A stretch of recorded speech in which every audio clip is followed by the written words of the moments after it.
ya banyak sekali yang mengutip bahwa ya di sini sepertinya Anies dan Ganjar berusaha untuk memojokkan, ya menyerang Pak Prabowo, karena memang lagi-lagi mereka membawa data, tapi Pak Prabowo tidak mengatakan ya datanya salah. Tetapi ketika di challenge tidak ada datanya yang bisa ditunjukkan oleh beliau.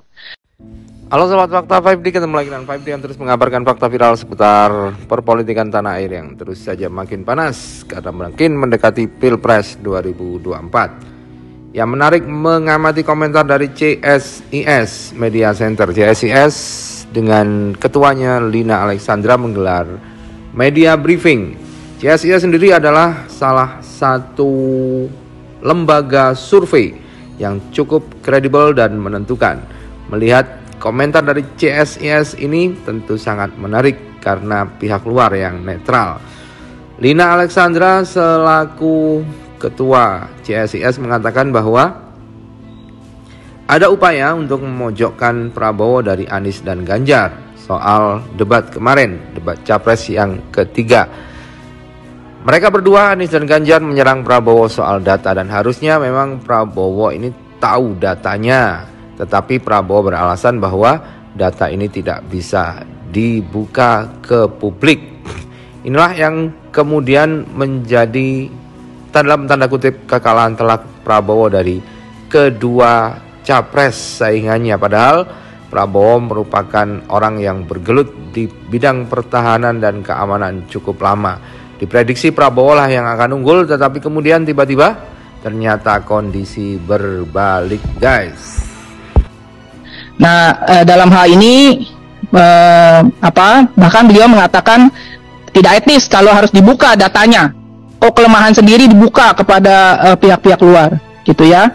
Dan memang kita semua sebetulnya sudah banyak menyoroti selama beberapa tahun terakhir tidak ada defense white paper, ya. Padahal ini merupakan satu keharusan karena defense white paper itu menjadi satu cara untuk kita melihat, mendefinisikan bagaimana ancaman pertahanan itu sehingga bisa menentukan postur pertahanan seperti apa yang betul, yang cocok, dan apa-apa prioritas ke depan. Oke, itulah guys yang disoroti oleh CSIS. Dia menyoroti bahwa Anies dan Ganjar memang tahu kelemahan Prabowo. Makanya buktinya dia menyinggung defense white paper. Defense white paper sendiri adalah dokumen resmi yang dikeluarkan oleh pemerintah suatu negara yang menjelaskan kebijakan pertahanan nasional, strategi militer, serta ancaman yang dihadapi oleh negara tersebut. Dokumen ini biasanya berisi analisis mendalam tentang situasi keamanan global dan regional, serta rencana-rencana untuk mengatasi berbagai ancaman yang mungkin timbul. Hal inilah yang mungkin belum tampak di dalam pemerintahan Jokowi dengan Prabowo sebagai menhannya. Ini sangat rawan karena jika negara tidak punya defense white paper atau mungkin ini dirahasiakan, maka pertahanan suatu negara tidak akan punya ukuran. Dan inilah yang dibuat oleh Anies untuk menyerang Prabowo dan nampaknya berhasil, guys. Terakhir memang kalau kebijakan luar negeri untuk paslon nomor 3, Pak Ganjar, memang kelihatannya beliau yang paling punya gagasan yang segar untuk beberapa isu termasuk Laut Tiongkok Selatan. Gagasan yang harus digarisbawahi oleh teman-teman adalah ketika ditanya situasi di Laut Tiongkok Selatan, jawabannya langsung simpel oleh Pak Ganjar. Bikin kesepakatan sementara, interim code of conduct untuk menjawab situasi yang semakin panas. Situasi yang semakin panas misalnya tembak-tembakan water cannon antara Cina dengan Filipina. Dan itu idenya Pak Ganjar. Dan pada ide yang kedua yang harus di-highlight adalah reformasi ASEAN. Yang ini berkaitan dengan perbaikan bagaimana cara pengambilan keputusan di ASEAN itu harus dilakukan. Nah, itulah yang diungkapkan oleh CSIS kemarin, bahwa apa yang diusulkan oleh Ganjar, gagasan Ganjar soal pertahanan dan keamanan lebih simpel daripada kedua capres yang lain. Sementara itu ada scoring yang dilakukan oleh netizen yang menilai debat capres kemarin, dan ternyata Ganjar Pranowo memiliki nilai yang cukup signifikan yaitu 95, sementara Anies Baswedan dinilai 80 dan Prabowo Subianto bernilai 60. Padahal semua orang berharap Prabowo akan memenangkan debat ini karena debat ini merupakan ujian dari Prabowo dan juga selama ini Prabowo menguasai soal pertahanan dan keamanan. Tapi realita berkata lain, Prabowo justru dijungkir balikan oleh dua paslon yang lain. Hal ini terutama terkait soal data yang tidak bisa dijawab oleh Prabowo.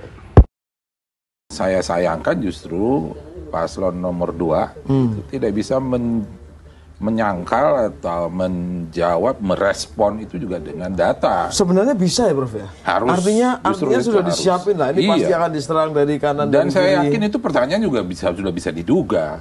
Seperti kita tadi di awal bicara bahwa kemungkinan dia akan menjadi sasaran tembak karena kebetulan memang dia adalah paslon yang selama ini membidangi pertahanan, keamanan gitu ya.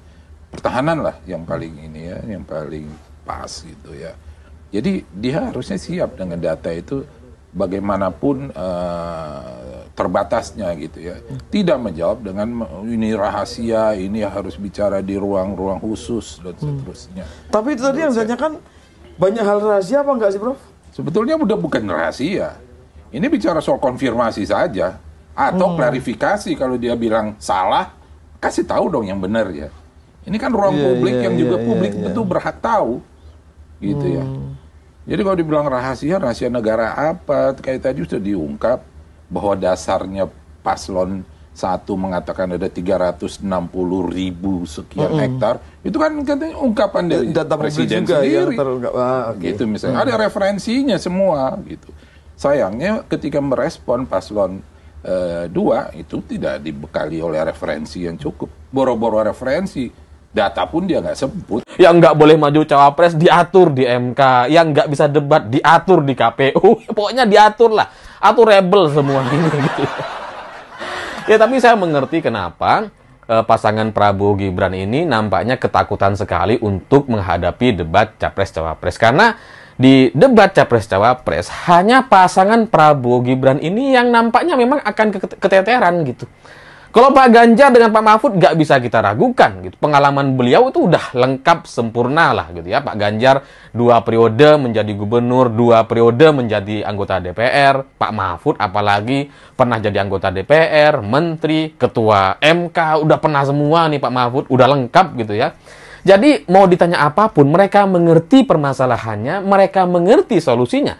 Sehingga ketika mereka diberikan kekuasaan atau menjadi presiden dan wakil presiden nanti, mereka tahu akan ngapain gitu.